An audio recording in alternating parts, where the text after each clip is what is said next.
Welcome back to the Driveway Beers podcast with Mike and Alex. As always, we appreciate you listening. Please rate us on all the podcast platforms. Like, subscribe, comment, share wherever else you're listening, and enjoy the show. All right, welcome back to another episode. We appreciate you coming back as always. Check out AnnapolisHomeExperts.com. Visit Brian Schilling. Get yourself a good real estate agent for this market. Interest rates are still a little bit high, but they stopped raising interest rates, so they probably will come back down a little bit in the next coming year. So you might want to start your shopping for a home now. And you want to do that with a experienced real estate agent and Brian Schilling. AnnapolisHomeExperts.com. We are going to try some different whiskeys tonight. Mike's trying the 1792. And this was one, we tried it a while back. It was one that I always wanted to try. I believe it's the 1792. I think it's a small batch. Yep. All right. 1792 small batch. I believe it's a Buffalo Trace product or it's a Bardstown product. I don't remember which one. Distilled and bottled by Barton. By Barton? Barton, 1792 Distillery, Bardstown, Kentucky. Bardstown. Okay. Yeah. It is the last time I had it, and I'm going to try it again tonight. It is a fairly smooth, easy drinking whiskey. I believe it's 80 proof? Or it's 93.7. 93.7. Yeah. So it's not weak. It's fairly smooth. For me, it was easy on the palate. I'm going to try it with some ginger ale tonight. I think Mike's going with it neat. So we'll let you guys know how we feel about this one again. The best part about this is it's $30.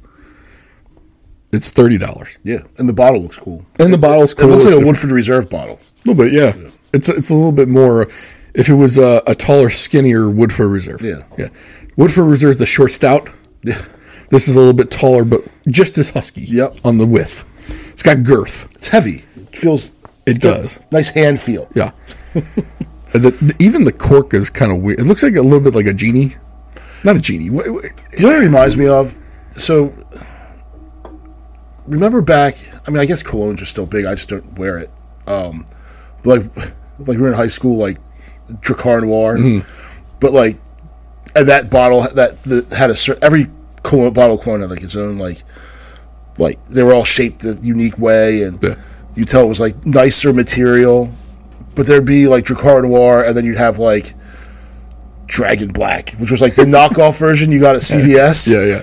That's kind of what this reminds me of. Like, it's like a knockoff Woodford Reserve bottle. So, oddly, now that you mentioned that, though, so I wear this one. It's called Pleasures by Estee Lauder. Mm-hmm. Or, I think it's Estee Lauder. Whatever.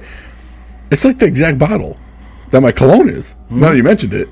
It's got, like, that kind of bulbous thing going on. This is like the giant bottle of cologne that they like the sales lady, when you'd walk through Hecht's or Nordstrom, would spray and go like, and whisper like, pleasures. Blast in the past bowl. Nordstrom and Hecht's. Although Nordstrom still exists. Hecht's, I think, is gone. Yeah.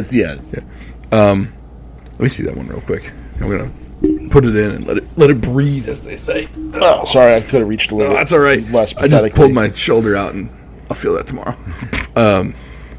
We got a few things. So this is going to be a weight loss episode where we update where we are now that the holidays have kind of come and gone. You've also were looking for a new doctor. Yes. I actually just saw my doctor today, and we may be switching some things up. But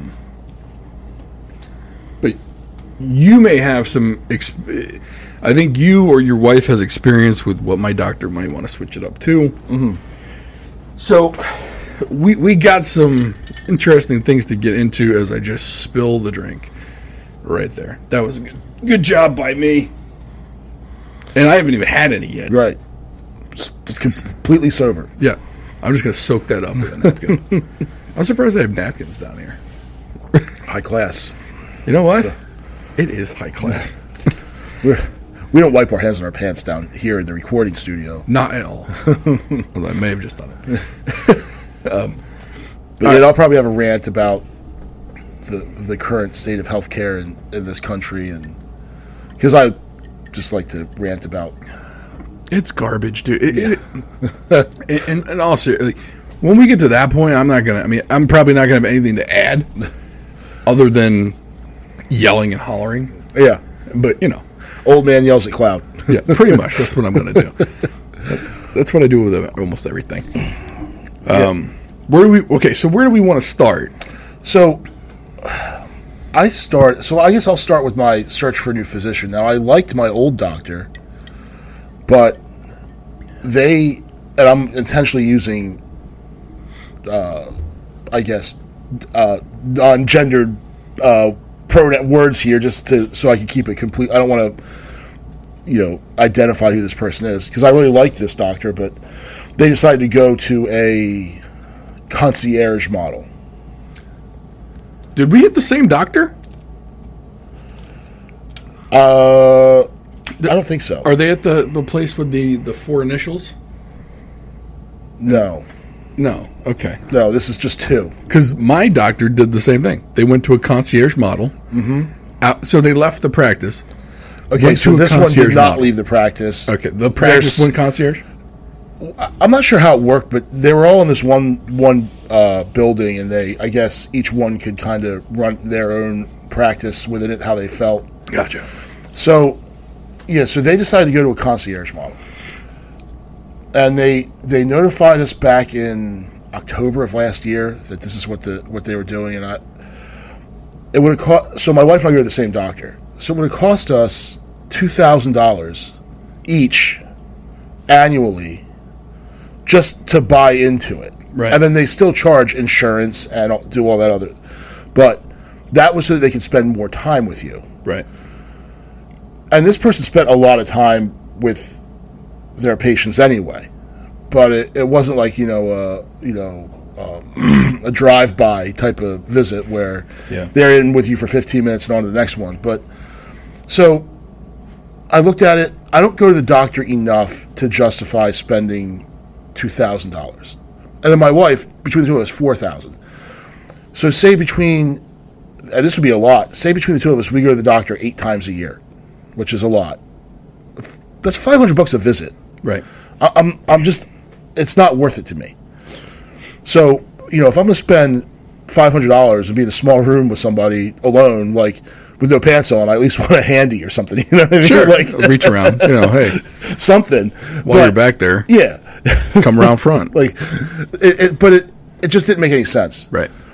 So, but it also got me thinking as to the state. Now, if we're frustrated as patients with the current condition of healthcare in the United States, the doctors are too. Right. So I understand why they did it. I just wish they hadn't done it, or be like, "Oh, you're cool. You can do it. You can stay for free." Right. Which is never happening. Yeah. So, and it's similar to how so it's weird. So like I've got the primary care practice that we go to, and I usually see the nurse practitioner, and I go there for either urgent visits or I go there for the well visits or whatever. And my insurance covers it completely. Yeah. Right? You have strep throat. If you go... Well, we even go to urgent care for that. We don't even go to them because you can't get in there same day. God forbid, right? Well, yeah. They got like 2 same-day appointments, and there's someone much more responsible than me on the phone at like 8:01. Yeah. Oh, yeah. When the phone line's open. Yeah. I get on at 8:05 and I'm fucked. Right. Right? So I got to go to... patient first or priority care clinic or whatever the fuck it is, and I'm sitting there with my dick in my hand for about an hour and a half just waiting to get checked the fuck in. Right. Then I got to go wait another hour and a half in the waiting room. Mm-hmm. God forbid I got to pick up a kid somewhere. Right. Oh, yeah. That's a whole nother ball of wax. I do go see another doctor, and we've talked about this. He listens to the show. How you doing, doctor? He does not bill insurance. Mm-hmm. So what happens is he doesn't charge the retainer. Like, it's not that $2,000. I call it it's basically a retainer. Yeah. In case you need him, you can go, right? Mm-hmm. That's what a lawyer does. Yeah. Like, when you need the lawyer, you can then go to the lawyer, and they're still going to charge you their hourly rate. At least this way, he's not charging me to walk in the door. I get charged for the visit, And to be honest, it's really not more than what insurance pays for a visit, right? Except I got to pay it out of pocket. Yeah. Rather than me paying my $5 or $10 copay or $20 copay, whatever your copay is, I'm paying the full boat. Now, can you submit it to insurance yourself? I can. Yeah. But you're then paying the lowest rate of reimbursement, generally because you're paying for the third-party out-of-network doctor. And I think in our insurance, it's like the 60% reimbursement, right? Yeah. But you're still getting reimbursed, right? Yeah. And when I go in there, though, if I have my appointment, I'm not rushed out. We go over all the labs. He's looking at more than just... He's not just doing my blood pressure, tapping on my shoulders a couple times, checking the throat to see if I got large lymph. No, he's looking at all my vitals. Yeah. We did a glucose fasting test just to check for some things. And that's how we felt like, and everyone, people that have listened to this know the story. My insulin was through the roof. We've done some things to kind of abate that a little bit. But he's taking the time to go step by step to go down this path. And we've talked about this before. It's a Sickcare versus healthcare. Right. In my opinion, he's more healthcare. He's trying to get me healthy without drugs. Yeah. Whereas other doctors are like, well, this is what you got. Let's put you on some drugs. They just throw pills at you. Now, don't get me wrong. This guy put me on some pills, but with the idea of getting me off those pills or off the other pills that I'm on, right? It's not you're going to be on this and be on this forever. It's let's get you on this to get you to point B. And once we get to point B, hopefully we can take you off of these things. Yeah. And you'll be much healthier when we get there. It's a completely different philosophy, in my opinion. He's also looking at vitamin deficiencies. He's looking at hormone deficiencies. Like he's looking at the entire body. Right. The entire chemistry. And trying to fix it, right? Whereas the so-called healthcare industry, they're not doing that. No, all they're doing is throwing pills at your problems, and they want you to stay on those pills forever. Right. So one of the biggest drugs out there right now are the GLP-1 drugs. Yep. We're going to circle back to this too when you're done. Yeah, Novo Nordisk? Yeah, they do the Dutch company, I believe, or they do the Wegovy and the Ozempic. So that company, their stocks are through the roof right now because they've realized that there's a bunch of fat, sick Americans, and the Europeans haven't approved them. So there's a bunch of fat, sick Americans that are going to be on these drugs for life at, $20,000 a year or whatever the ridiculous cost is. So if you go off-brand, compounding, semaglutide, which is Ozempic and Wegovy, is about $350 a month. Mounjaro is about $500 for 2 months. But again, you're going off-label, compounded through a compound pharmacy. Yeah, you're not going with the name brand. Right. You're not going with Wegovy or whatever. And you got to hope that the pharmacy you go through compounds it correctly. But you can get it for that. I mean, but don't get me wrong. But look, $300 or $250 a month. It's not cheap. Right. No, that's a car. $350 a month is a car payment. Well, not a very nice car, but it's a car payment. It's my wife's car. My wife's car payment is $287. Yeah. Now it was a used car. Whatever. Yeah. Beside the point. Yeah. But you get the point. Like, okay, the car I bought, the Chevy Equinox I bought new, $457 a month. Yeah. So you're right. It's practically a car payment. Yeah. So it's very it's still a commitment.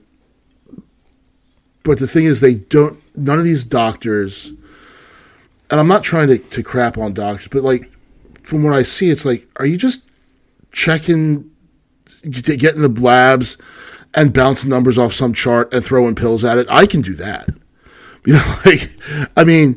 Oh, your labs are XYZ. And I know it's more complicated than that. It's like saying, oh, the pilot just sits up there and push buttons.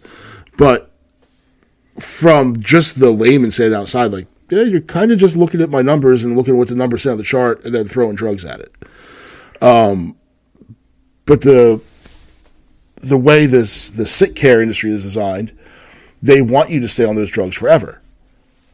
And then when you look at things where it gets even creepier, are these big insurance companies are buying the pharmacies. So they're buying CVS, or they're buying, what is it? So it's the pharmacy benefit manager. Yeah. So the pharmacy benefit manager is the one who makes determinations on the drugs and the pricing. Well, the pharmacy benefit manager was the one that bought the pharmacies out, right? Well, now the insurance companies are buying the pharmacy benefit manager out. Yeah.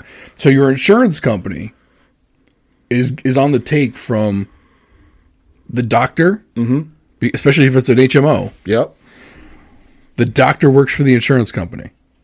The pharmacy benefit manager is owned by the healthcare company. And the pharmacy is also owned by the healthcare company. Your entire healthcare is owned by one company whose focus is on maximizing shareholder wealth. Yeah, and they've found a way to monetize chronic illness. Yep. The longer you're on these meds, the better it is for them.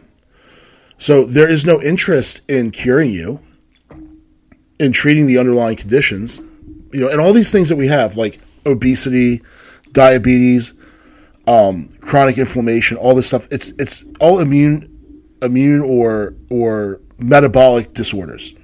So if you get down and figure out what's causing the metabolic disorders, you can then fix the obesity, fix the diabetes, fix the insulin resistance, and you don't need to be on these drugs forever. You don't need to be on metformin. Metformin is the most prescribed drug in the United States. I'm on it. Yeah, it's that and SSRIs. On that too. I got them all. Oh, and statin drugs. Yeah, I got that one. Yeah, so, and they're just making money off you being sick. They have no interest in you being well. Right. So then, does it make sense to go outside and do something like you're doing with your provider, or do the concierge? But I'm not sure if the concierge, because my previous physician, they were cool and everything, but there was a lot of pills getting thrown around. So I never got really the feeling that there's any interest in, like, oh, your A1C is higher, your fasted glucose levels are high. Well, let's figure out what's causing that. It was like, no, let's just fix that. So, it's almost like, when your car's making noise, you just turn the radio up. Oh, it's not making noise anymore. Well, and then there's another part of it with how the healthcare system is set up, even at the doctor level, right? So let's play devil's advocate. You got a doctor that's completely independent, right? Going to the concierge model, whatever it is. But the AMA, the American Medical Association, they put stock in those journals, right? Mm-hmm. Well, the journals are owned by major corporations who may or may not be owned by the pharmaceutical company, right? And statin drugs are, and I'm going to use statin drugs as the example, because for over 30 years, the accepted medical, I don't even know what the word is, diagnosis for high cholesterol was statin drugs. Because high cholesterol was linked to heart disease. Well, and a lot of that was bullshit. Well, and here's the thing. It's bullshit. And not a lot of it. The entire theory of it was based on a lie, based on a bad study. But the AMA pushed it for so long, and now they have so many people on statin drugs, me included, because I'm genetically dispositioned to have high cholesterol. My total cholesterol was in the 240s when I was in my 20s. We tried to lower the red meat intake. We tried lowering cheese and all of it. We tried everything to try and lower it. We tried lowering eggs, and my cholesterol went up when I removed those things. So my doctor put me on atorvastatin, which is Lipitor. And of course, it brought it down. It brought me down to 160. It's a huge improvement. We're like, yes, this is great. Yeah. Cholesterol's bad because the study said so, right? Yep. Well, now it turns out the study was full of shit. It was a flawed study. And now, since then, now that they've got data on heart attacks, people that have had heart attacks have been shown to have no correlation to their cholesterol level. Yeah. The same number of people that had heart attacks had lower cholesterol and as the people that had high cholesterol. So therefore, cholesterol has no bearing on heart disease and heart attacks. But even to right now, even though that's known, I'm still on a atorvastatin. Yeah. To lower my cholesterol. And then the other things that cholesterol does is, like, essentially your brain's, like, made out of cholesterol. Like, it's used to, like, repair things in your body. Correct. But it also helps in the travel of hormones through the body. Yeah. For example, I have low testosterone. Mm-hmm.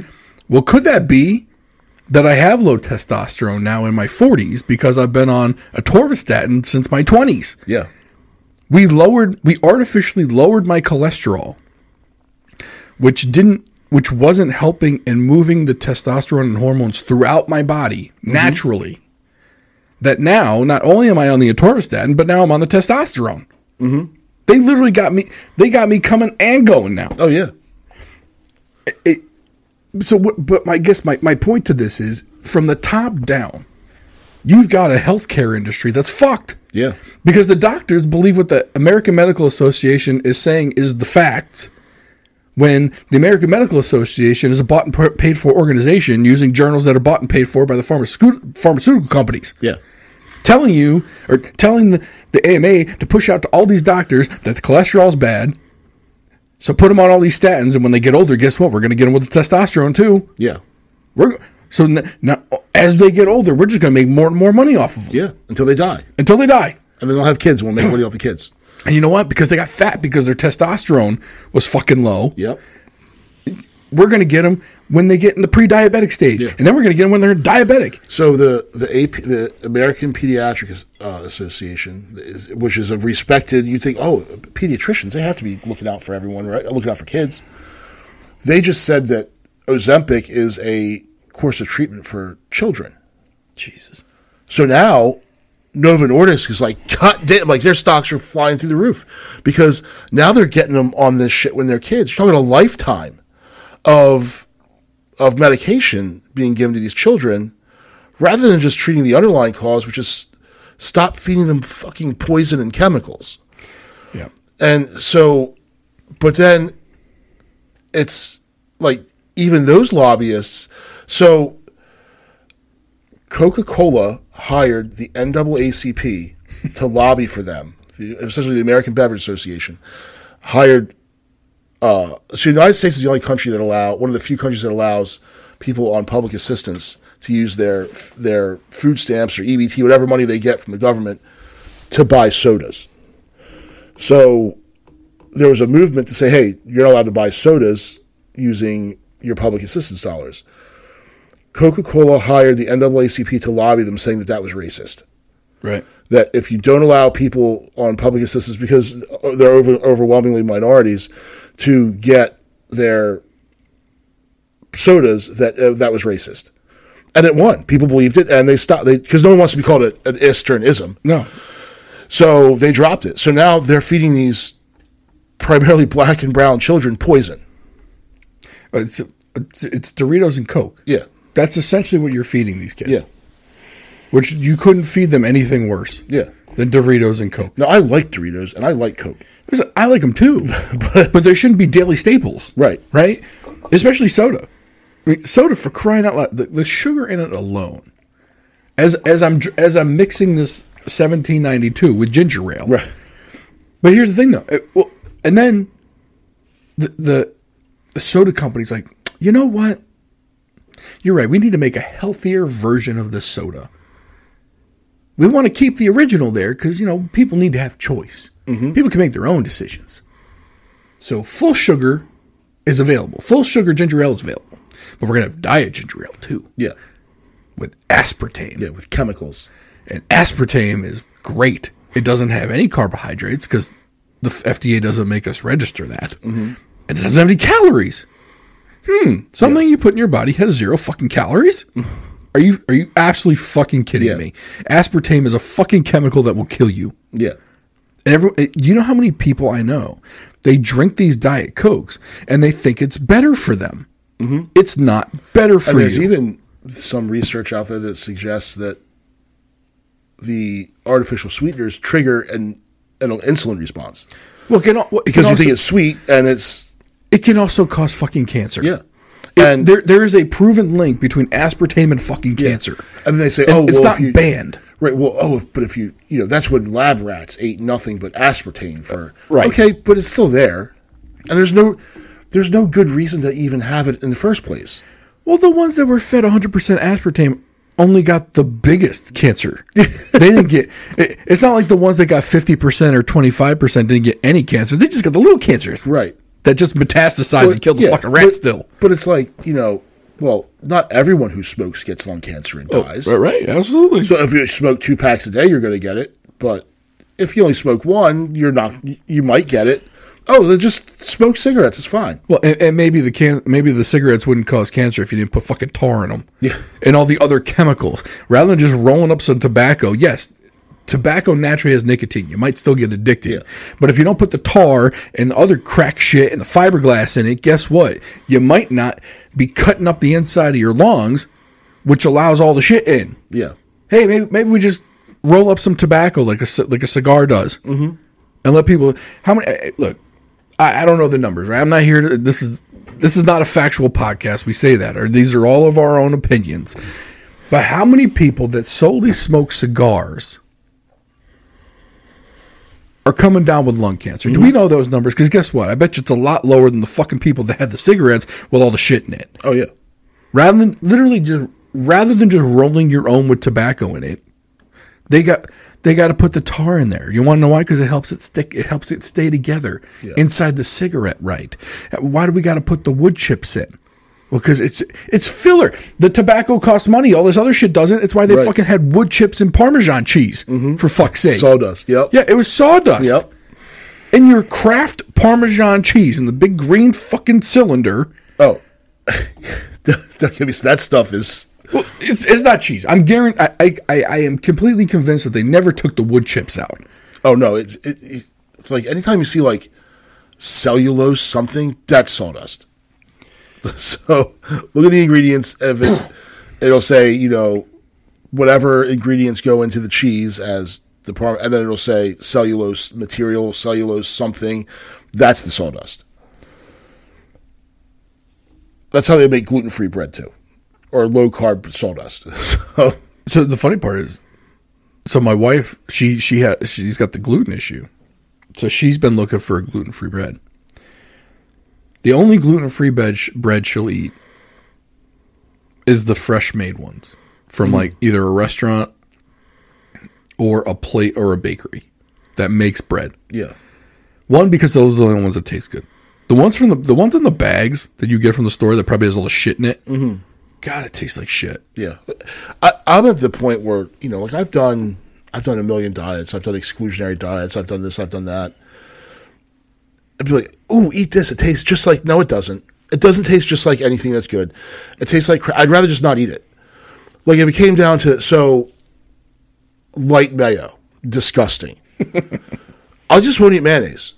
If it came down to light mayo versus, and what are you really saving? Or my other favorite. Sugar-free syrup. Ooh, no. Syrup, unless it's like maple syrup, just regular pancake table syrup, is sugar.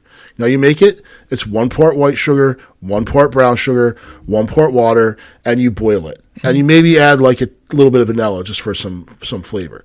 Right? Yep. So it literally is sugar. It's 2/3 sugar. And you're going to say it's sugar-free. It's not sugar-free. It's aspartame. Yeah. It's got... So... relative of mine will see me. It's funny because like one time I made 4 or 5 eggs. Just come upstairs from the basement gym, starving, get some protein for them gains, right. And I make 4 or 5 eggs. Oh, who are all those for? Oh, me. What's your cholesterol look like? Like such a bunch of crap. Like you just regurgitate. Like it's just so implanted in, or like. I'll buy syrup, and I also like my syrup warm. Mm-hmm. And I don't eat pancakes all that much or French toast all that much. It really doesn't matter to me. Mm-hmm. What I, it's like on the rare occasion, the 3 times a year that I eat pancakes or French toast, I'm going to use real syrup. And if I bought the syrup, that thing of syrup will sit in my cupboard forever. But, that's so fattening. I'd rather have calories than chemicals, and that's my whole thing. Like, so if I use syrup, we get like the raw maple syrup from the farmer's market. Mm-hmm. And look, I know it's more expensive, and I know you're supposed to use less. I don't use less. We don't do pancakes in this house that often. Right. So the couple times you do it right. Well, and here's the thing. I am a proponent of natural over chemical, just like you said, right? At least the sugar that's in this maple syrup came from a fucking tree. Right. There's no added sugar to it. Yeah. Like a buddy of mine who lives in upstate New York, he's got maple trees in his backyard. He taps the shit, boils it himself. Yeah. And he packages it. There's nothing else in it. Yeah. At least I know I'm not dying. Like, at least it came from the fucking tree. Right. It's not, there's nothing added. Well, and it tastes sweet. Yeah. And the thing is, like, I would do, except I really don't like maple syrup all that much. So I just don't like the flavor of it. It's, like I said, we eat them yeah. once in a while. Yeah. And for me, like, I don't eat pancakes all that much. So when I do, I want it to be with actual syrup on it. I don't eat that much ice cream. So when I get ice cream, I'm not getting fat-free ice cream. I thought you were going to say I want syrup on my ice cream. Yeah. Or fat-free or sugar-free or whatever the hell kind of ice cream. Like, I'm not doing, if it came between that, I'll just not have the ice cream. I had a fuck off ice cream years ago. Gives me the run, something fierce.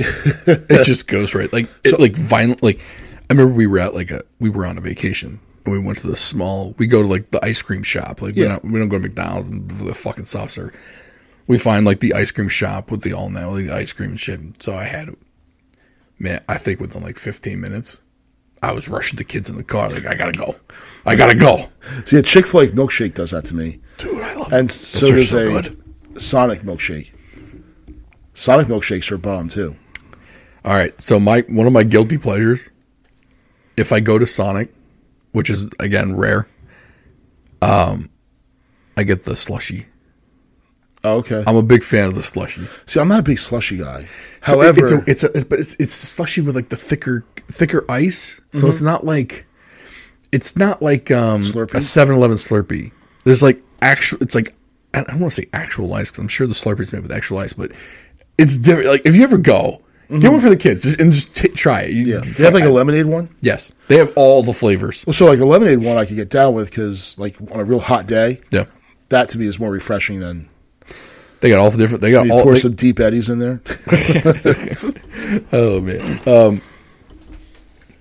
So, did you decide on a concierge doctor or another doctor? Right. Which way did you go? Yeah. So I did not go concierge because it's just too much money up front. Okay. We ended up finding another practice, and we went. I went and had my first appointment, and it was okay, but like one of the things is like they go and say, "Oh, I don't prescribe medication for weight loss." Oh, you don't? Because I'm like, you're employed by me, right? Like it's not vice versa. I'm not your employee. You're my employee, and I can fire you at will. Like, I can find somebody else. Like, you should rule out an entire course of treatment because you just don't agree. It was kind of off-putting. But since then, like, I actually did a sleep study. So it turns out, shocker, I have sleep apnea. I do too. Yep. And over 2 days, I slept for a total of 10 hours. Now, I'm not a long sleeper. Usually 6 hours, I'm good. I'll get up and I can function a whole day. If I'm not at my desk at work, I'm on my feet, running around, or driving somewhere. Like I couldn't tell you the last time I sat in my living room because it's just I'm always going somewhere. So, but over those total 10 hours, I had 81. They call it apneic episodes. Yep. So I'm doing 8.1 per hour. I'm waking up. So really, I'm in bed with my eyes closed. I think I'm sleeping, but I'm not. Right. So here's a good question. So I was just at the doctor today, And so what they gave me was a pulse. Well, they didn't give it to me. I had to buy one. I went on Amazon, bought one for like $30. It was a pulse oximeter. Mm-hmm. And essentially, when you go to the doctor, when they put that thing on your finger, on your index finger to get your pulse and all this other shit, that's what I did, and I wore it at night. And they said, the doctor was like, if your oxygen saturation level goes below 90, so below 90%, that's generally sleep apnea. Yeah. Now I had one that went down to 73 at one point, went down to like 83, 82, 79, at various times, right? Well, that's funny, because if, like, on an ambulance, if you had gone down to those numbers, we're throwing you on supplementary O2. Right. Yeah, right. But it like, you could see the graphs. It was very quick, and it pops back up when you start breathing again, obviously, because, you weren't breathing. Right. Funny how that works. Right. Or doesn't. Kind of need oxygen. So I told him, I was like, look, I really don't want to go on I don't want to have a CPAP machine. Yeah. Like, I don't do well with things on my face when I sleep, and I don't sleep on my back. Mm-hmm.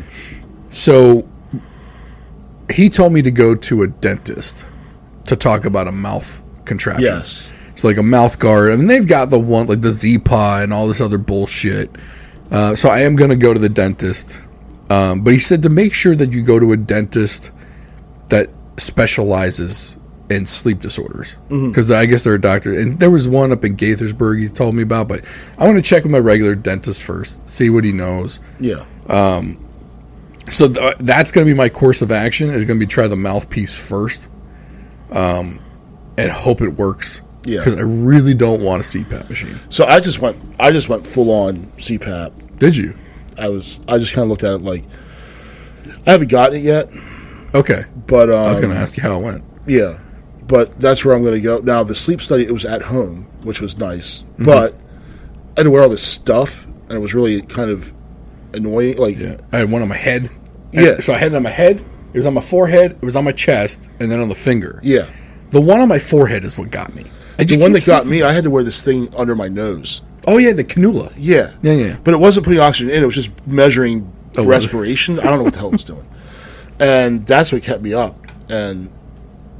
But eventually I'd fall asleep, and this thing, so then there's an app on your phone, and it connected to that, and then it would send the results to the company, and then the doctor called back and was like, yeah, you've got sleep apnea. Do you want to do the mouth guard or the I said, let's just bite the bullet. You didn't even want to try the mouth guard. Yeah, now, and the thing is, but I was talking to a buddy of mine, it just fits over your nose. It's not like the old fighter pilot, like, Top Gun mask. Yeah. But it's got to strap around your head, though.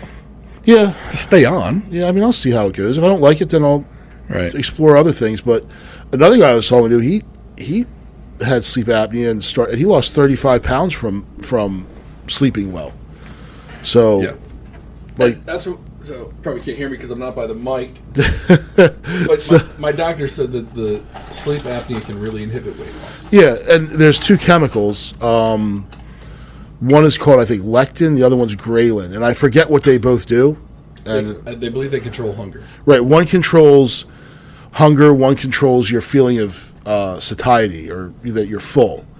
So, but if you have one or more out of whack, you're more likely to overeat. So it's telling you you're hungry, so you're eating all the time, and the other one's not firing to tell you you're full. I think that's how they both work. I'm not sure how they do it. If I was, see, it's like the cheap bottle of cologne that the gold-plated top came off. Just when I thought this was high class. So the 1792 small batch, it's got the fancy topper. Like, I thought that it apparently it's just plastic, and it broke.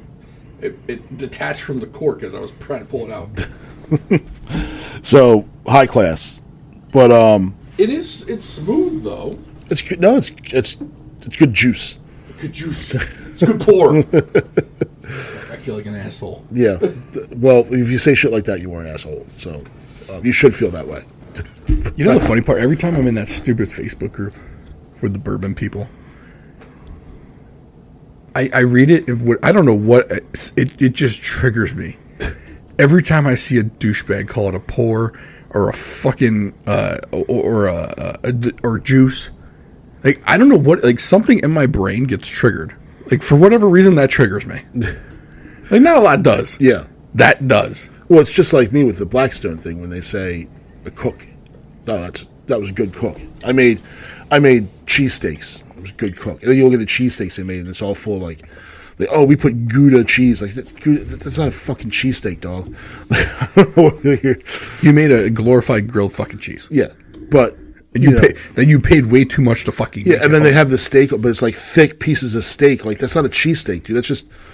It might be delicious, but don't call it what it's not. Right. So, but that was a good cook. It was? You mean you were a good cook? Because you were the cook who cooked that meal. Sorry. Have you ever had steak-em? Oh, yeah, I used to steak them all the time. Love that shit. Yeah. So the better... I shouldn't, because it's probably like the worst part of the fucking cow. But anything that's frozen and it's like the thickness of a sheet of like a playing card. Yeah. The better stuff to get, though, is... So, like, the little market by us has it. Even like Aldi has it, is the actual shaved ribeye. Mm. Like, you can buy it. It's in the meat section. It's way more expensive than the steakums, though. Yeah. And then Sam's Club has this stuff. I forget the name of it, but it's like that, the shaved ribeye, but it's compressed into bricks and frozen. So like each brick is a sandwich. All right. I really like those too. Not as fatty though. Right. They're a little dry. So. All right. So here's rubber meets the road. You were at 390. I am no longer there. Okay, but was that your low? Yeah. 390? Yeah. Okay. So as of today, February 8th, approximately where are you? 414. Okay. So my low was 303 from 350. I was down 47. As of today, I was at 311. Okay. So I'm down 39. Yeah. I mean, I'm still down significantly, but it's depressing. There's a book. So I was in a terrible mood last week when I stepped on the scale. And my wife is trying to be supportive, and it's okay, and blah, blah, blah, blah. And here's the thing, like, a 10% weight fluctuation's probably kind of normal. However, like, for me, like, we're talking 5%, it's 20 pounds. Like, right. it's a big number, so it looks terrible. But then she's trying to so I was being a huge dick, and I texted her to apologize. I'm going to do it face to face. So, but I don't know if you've read the book Flowers for Algernon. I have not. Okay, so in Flowers for Algernon, there's a guy who has a developmental disability, and he gets this procedure. So they do it on this mouse whose name is Algernon. So they do this surgery procedure, and the mouse gets super, super smart. So they take him, and he works on a factory floor, like, I don't know, tightening lug nuts or something. A job that someone with developmental disabilities, and then he has two friends, but they're really only his friends because they make fun of him. So then he's the human experiment for this procedure, and he turns into a genius, right? And realizes that his true friends weren't really his friends. They were just making fun of him. He meets this girl and falls in love. And then, Algernon, the mouse, starts to regress and then dies. So he knows that's his future. Mm-hmm. So then he starts to regress. And he's looking for flowers because he buries the mouse, and then he's looking for flowers. That's where Flowers for Algernon comes. But it's almost like, was he better off being developmentally disabled and thinking he had friends, thinking he had a nice life, or is it better to, like, all of a sudden become smart, realize none of this was real, and then go back? So I felt like Flowers for, like, I was feeling so good, like clothes were fitting again. Yeah. My belt was on it. I was going to have to drill some more holes in my belt, stuff like that. And now it's like, oh, here I am back to being a big fat slob. So, and in regards to the book, I mean, the saying "ignorance is bliss" is a saying for a reason, right? Like, you don't know what you had until it's gone, right? Yeah. Well, in this case, We had the weight and it's gone, but now we're getting. But look, the way I see it, it's a little bit different. Last January, last February, I weighed 350 fucking pounds. Mm-hmm. Now, this February, I weigh 313 pounds. Yeah. So if I can jump back on the horse and cut my carbs back again, because that's what works for me. Mm-hmm. Armed with some new ammo with the metformin, maybe this will help, maybe it won't, I don't know. Yeah. But if I can come back again next January and February and be under 313, then whatever it is that is happening is working. Yeah. And when we started this, I think it was December 2022, is when we kind of started going down the road. Yeah. The goal was to add years to our lives. Mm-hmm. So we could be around for the kids as they got older. By you losing roughly 35, 6, 7 pounds, and I've lost 36, 7 pounds, whatever it is, we have gained years. Yeah. We're accomplishing the goal. Now, don't get me wrong. When I gained the weight back, did I feel great about it? No. Yeah. I did not. I was probably a shitty person that day as well. Mm-hmm. Or those couple of days that it happened. But a lot of times, it's like, look, I always kind of go back to the starting point. The starting point was 350. Yeah. All right. Well, now I'm not there. Mm-hmm. So, rein it back in a little bit. And I'm like, okay, and look, the motivation to keep it going isn't always there either. Oh, yeah. Yeah. I want a fucking bagel with butter, but I know I shouldn't have it. But there are some days where I just fucking go for it, right? Mm-hmm. But eventually, I'm hoping, I hope that just like last year, that motivation just kicks back in again, and it probably will. And again, if next January or next February, if I'm lower than what I am now, hopefully I'm in the 270s or 280s, because that would be about the same weight loss that I had this year. Mm-hmm. All right. Gaining more years. Yeah. Supposedly, right? I mean, for all I know, heart attack, I'm gone, right? Yeah, no. Shit hit by a bus, too. Yeah, shit happens, But I think, I know me personally, I was disappointed at the end of last year that it was only 47 pounds. I was like, you know what? I'm 350. I should be able to drop this first 60 pretty quick, right? You see it on the TV shows, and you don't see them working out 6 hours a day, right? Going to those severe calorie deficits but they don't think about eating because they're working out 6 hours a day. Yeah, well, there's so much to it that not all calories are created equally, right? So this is one of the problems I have with doctors. If you go, they'll say, "Oh, well, just eat less." I've heard that. Thanks, asshole. Thank you. See, mine doesn't prescribe to that though. Yeah. So, just eat less. Okay. So we counting calories. Oh yeah. Well, go into a caloric deficit. I'm a dumb shit. Don't understand. Oh, what's that? Tell me, please. Yeah. So. But they never talk about, but they stick to the freaking ridiculous USDA food pyramid, which, would have you eating all kinds of processed food. So they just want you to eat less poison, and to me, then you just have someone who's eating less poison and is hungry all the time and pissed off and is doomed to fail. So I've always looked at it as more of what rather than how much. So now you can eat using the standard American diet, which is funny because the initials are SAD, and it is. Less of that poison is prescribed by the USDA, and you're going to eat just your basic is going to be grains and then you're going to move up the thing, and then sweets. But they're still there because, according to the USDA, 10% of a child's calories can be from sugar. That's acceptable. So, and added sugar, not just naturally occurring sugar in fruits and vegetables, but actual, like, high fructose corn syrup, whatever the sugar is. So, that sort of thing, it's upsetting because, like, it's not based in reality.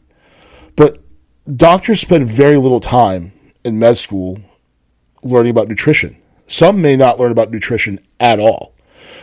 And that would be like if you're a mechanic, you don't know anything about fuel systems. You know, like you don't know the difference between diesel or gasoline, but you're a mechanic. What kind of engine is this? Like, metal one. We're just gonna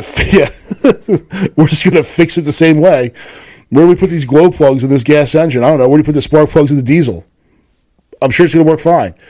But I like to look at things more as like what. And it's, in a long way of saying it, by focusing your food, your eating on meat and vegetables, say lean meat and lean proteins and vegetables, let's think, broccoli and chicken breast, right? Which I hate chicken breast. I'd rather not eat anything.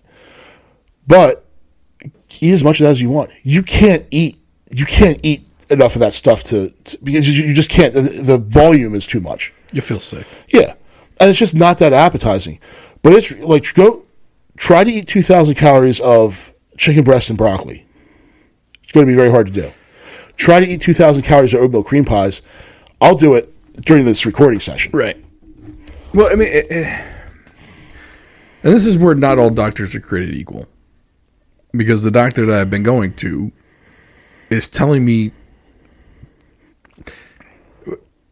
he's telling me I need to eat the proteins, the fats, and, I mean, vegetables to your a point. macros, essentially. Right. Essentially, it's the proteins and the fats, right? Lower the carbs to 40 grams a day or under. And that's when I did lose quite a bit of weight. Mm-hmm. And so that for me, I got to go back to that and give that a shot to get me back to where I was. Now, by doing that, though, you're naturally eating less processed food. Yeah. Because in order to stay under those macros, you can't eat the processed shit. You know, if you have a couple Ritz crackers, I think if you have like 6 or 7 Ritz crackers, that's 27 grams of protein. You just eat 27 grams of carbs. You just ate half your carbs in 7 crackers. Mm-hmm. Because he asked me today, he said, "Are you still keeping track?" And I said, "No." I said, I kind of like, I got to the point now where I know how many grams of carbs are in each of these things. Yeah. I said, the problem is right now is I just go through it anyway. Mm-hmm. Right? I'm not eating the way I should. I don't think, I think one of the reasons why I haven't gained so much weight back is because of the metformin. Because the metformin does have an appetite suppressant in it, but it also makes me feel full. Mm-hmm. To the point where if I eat too much, I feel physically ill. Yeah. So there's a physical deterrent for me to eat too much. Like last night, we went out to eat, place around the corner, and I really like their vegetarian chili. Mm-hmm. I'm a sucker for chili with beans in it. I don't know why. Like a lot of beans. I like a lot of beans in my chili. A can of beans? Do you put kidney beans, lima beans? Put them all in there. Put all the beans in there. I love it. And they have a really good chili there. So I ordered a bowl of chili, and then I got the taco salad, mm-hmm. which also comes with chili on top, right? I ate too much. Mm-hmm. By the end of that meal, I felt sick. Yeah. And for the most part, that was almost all protein. Because it was lettuce, and guacamole. Yeah, guacamole's all fat and protein. Had sour cream, mm-hmm. which is all fat and protein. The lettuce is nothing. I mean it's a negative calorie.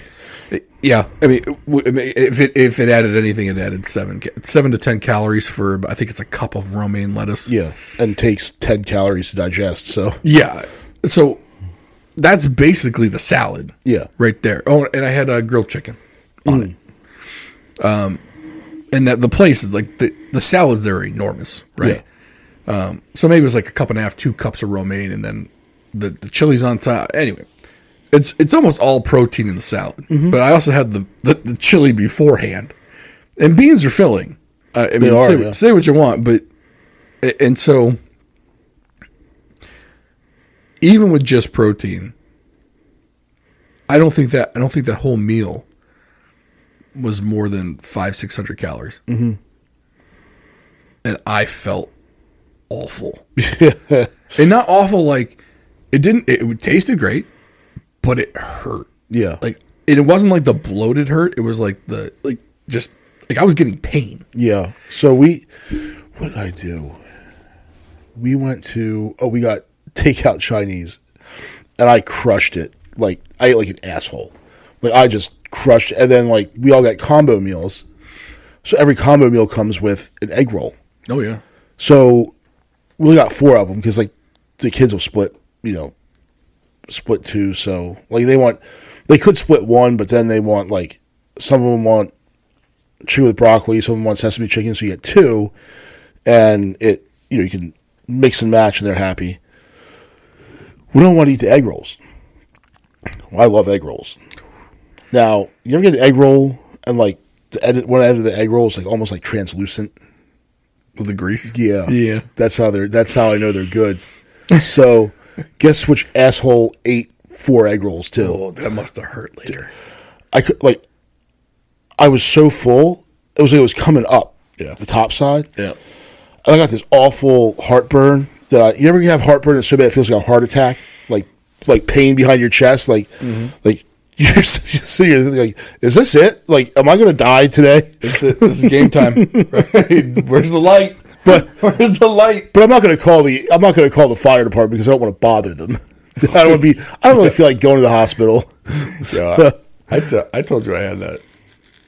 I took that ambulance ride a couple years ago. Go ahead. Sorry. So you're at the pearly gates. What's up? Yes. In any case, I was like, oh, I'm never doing this again, and I will inevitably do it again at some point. But you do it fewer times, though. Yeah, that's the amazing part of it. Yeah, because I used to eat that way all the time. Every night was overeating. We would make. So we have a family of 5. If my wife wants to take leftover dinner to lunch for pasta, I'll make 1.5 pounds. But if she doesn't, it's just a pound. I used to eat 1 pound of pasta on my own. Yeah. Like if I made like clam sauce or carbonara, like I would, if I was eating all of it. It didn't matter. I could have made 2 pounds. I was going to eat all of it. And then I was going to feel like garbage for the next 8 hours. I don't do that anymore. So my habits are changing, which is good. But even the pasta itself isn't good for you. Oh, it's all carbs, right? The problem is pasta is such an easy meal to make. Well, and my wife isn't a cook. I do all the cooking. So if I take a kid to practice, or if I'm coaching at one of their teams, when we get back and she cooks, it's probably going to be pasta or takeout. Right. Like those are the 2 meals she cooks. And I didn't marry her for her cooking ability. No. She didn't marry me for my money. So listen, man, we all got skills in life. Yeah. Yeah. Look, so man, it is what it is. But I've been doing really well with actually like prepping food on Sunday, and going. It makes life easier. We're eating better, and what drives me nuts is like I am super super good for breakfast and lunch. Breakfast, I make. So for this week, I've been having 2 scrambled eggs with an avocado, and then I take that Trader Joe's everything but the bagel seasoning, put it all over both the avocado and the eggs, and it's delicious. Like I eat it all. I'm good. For lunch, I've been taking some sort of salad and then a protein. So I made this Mediterranean kofta type chili it's got peppers, onions, mushrooms. So it's got vegetables of it, and it's ground beef. Tastes super good, but it's a protein. And then an apple for a snack, maybe 2 pieces of 2 of those like cheddar cheese sticks. Eating really good throughout the day. And then I come home and it's like, ooh, what's in the cabinets? Like, and I'm just crushing food. Right. Like a freaking savage. Mm-hmm. So the one good thing I am doing, though, is I'm not drinking the beer that I used to. Yeah. So there's no beer in my house. And each night I just have, 2 fingers of bourbon. And that's it. I, drink it and eat, and then that's all I'm doing. So saving money, too. Yeah. You've got to figure, what, a $20 or $30 bottle of bourbon? It's probably, I mean, if you got the 18-pack of beer, it's what, $18 roughly? Mm-hmm. So you figure for double the price, probably lasts you 3 times as long, though. Oh, yeah. Well, especially if I'm drinking better beer. Right. So like, if I'm getting Guinness Blondes, a 12-pack is like $15. Oh, yeah. I can drink that in a day. Right. That's what you know what I mean? Oh, like, yeah. And then also, not only can I drink it in a day, that's, I think it's, almost 1,600 calories in. Oh, yeah. In all that beer. Unless you're drinking like Busch Lights. Oh, yeah. Or Miller Lights are 96 calories for a can. Right. So you're looking at 1,200 calories. Guinness Blonde is 156. So, yeah, it's 1,500 calories for 10. That's rough. So now I'm looking at 1,800 calories in beer. And now, I don't sit there and drink a 12-pack of beer, but a 6-pack, that's nothing. Right. That's easy. And that's just cooking dinner. Well, and that thing is, though, that 800 calories is probably what your dinner alone should have been. Yeah. Right? Or maybe 1,000 calories for dinner. Yep. So imagine now you just doubled your dinner calories. That's rough, man. Yeah. That's tough. So, it's good that's out of the way, especially when, 3 fingers of bourbon is like 100 calories. Yeah. So you just went from 800 down to under 100. Mm-hmm. And you got your drink. Yeah. And it's a significant cut too. Right. So, the thing is, though, it's consistency. And I think that's what we forget. We want to see that result immediately. Mm-hmm. And you just need to be consistent and stick with it. Stick with something. Just roll with it. Because if you and say, I lost 1 pound this week and I worked out X amount of times. And I think you have to look at all the overall benefit of, and I stopped looking at working out as something for weight loss. And in fact, the way I work out is probably more for weight gain. Like most people who are doing the same lifts that I do are doing it to gain weight. So, and it's funny because my wife, when I stepped up and I gained, 20 pounds, she's like, well, you've been lifting a lot. I said, if I gain 20 pounds like that, someone come get my DNA because we're about to be really fucking rich. Right. Because if I could replicate that type of gain 20 pounds of 2 for months. like skinny dudes that are trying to get swole, like, come here, guys, just clone some of this stuff. Watch out for Insanity. You're doing Mike Sanity. Joey Swole, stand by. Right. Oh, by the way, I commented on one of his posts and got something like 1,200 likes on what I wrote. I was like, holy, am I going viral here? Minor celebrity. Just not on the show. Yeah. I was stoked. I should have done it under the Driveway Beers moniker. Yeah. Because right now on the Driveway Beers moniker, we get about 7 likes on anything we put out there. Most of it's Raven stuff we put out there. That's where we get the likes. Yeah. Speaking of which, if you want to like, subscribe, comment, share, join us on Facebook, like us on Twitter or whatever. I don't really care. Just like, subscribe, comment, share. Do whatever you want to do. Click on something while you're watching or listening. If you're listening on Apple Podcasts, which 67% of you do, it'd be great if you click either a like or give us some kind of star review. Give me 1 star. We got a 1 star from Benny. I'll take the 1 star. I think he basically said we make him dumber. Which, you know what? Probably I've heard that before. Yeah, it's not the first time. We don't profess to be enlightening anyone here. No, please. What we said? This is never. I don't think one fact has been shared on the show. We're not here enlightening anybody. Just trying to enlighten ourselves. Right. Literally. If we literally can make somebody laugh, and someone doesn't learn something, hey, job done. Yeah. You spend enough time learning. So shit, man. The funny part was when you said, "Hey, have you read this book?" I was like, my response was like, "Motherfucker, you know I didn't read that book." Yeah, I don't know. Maybe you had to read it in class, some class like, or something. Dude, I'm like, dude, you know I didn't read that shit. If it's not like one of 7 things, I haven't read it. I don't come out with something like, I don't come out with like, Charlotte's Web. It's Flowers for Algernon. Right. You haven't read Flowers for Algernon. You notice how I got real quiet during that segment? I didn't say one fucking... I'm literally just looking at you going, yeah, that sounds right. Like I fucking knew. I just made all that up. Could have made the whole thing. Like, you know what? Sure. Although it did sound like that one movie. Remember when Bradley Cooper took the fucking pills and it became like super smart or some shit like that? But then when he stopped taking the pills, like, he fucking died. Yeah. I wonder if they stole that from that book. Could be. Could have been. Damn you, Bradley Cooper. Yeah. All right. Bradley Cooper's on my wife's list. Oh. So I was like, okay. I ain't got a list. Why do I don't have a list? I'm too fucking lazy. Well, I'm not pursuing any of these people. I got no energy. Even if someone plopped in my fucking lap, like, no. Look, I got my wife over there. We're good. Shoot, get away from me. Yeah. I don't need this. Yeah. So,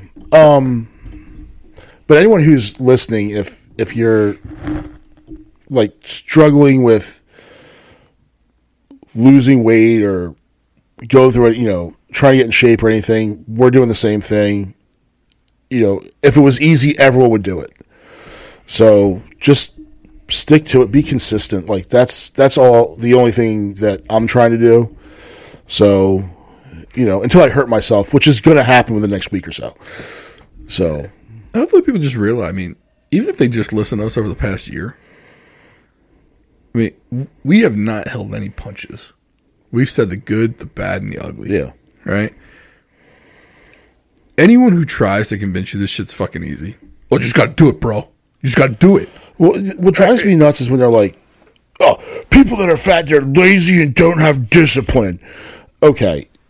Like, maybe so. But I'll tell you, like, if you look at, like, and it's one of the things I'm doing, like, I'm making sure I record all my workouts on my watch. Like, I'm on the streak of closing rings. I get up at, I'm the guy waking up at 4:30 in the morning to get it in. Like, if that's lazy, I don't know. I'd like to see what you're doing. It sounds like you're doing lazy really fucking wrong. Yeah. You know what I'm saying? Yeah, if I'm lazy, I'm doing it wrong. No one who's lazy is waking up at 4 a.m. Look, I'm lazy. I ain't fucking doing shit other than trying to eat right. Yeah. Somehow, and I can't even get that shit right. Waking up at 4 o'clock in the morning to work out ain't fucking lazy. It just shows there's not one size fits all to this shit. Yeah. I highly recommend someone finding the right doctor that will look at you in the entirety of you, that will look at your blood work, find out if you have something internal going on with you.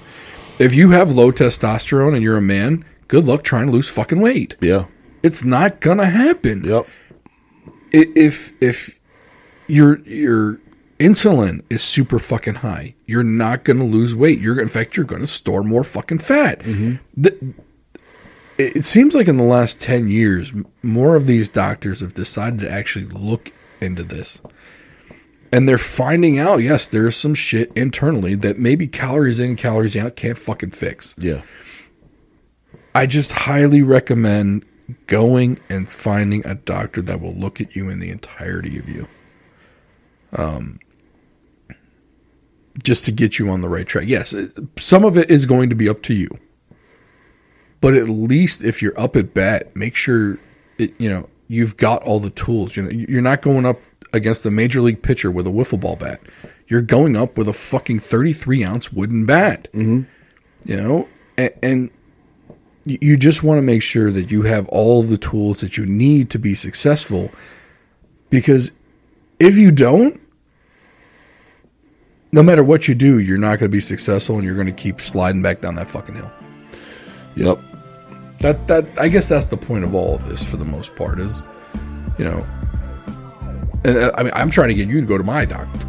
Yeah. it's not cheap, but at least he'll find out if there's something inside of you going on. Yeah. But it is what it is. So thanks for listening.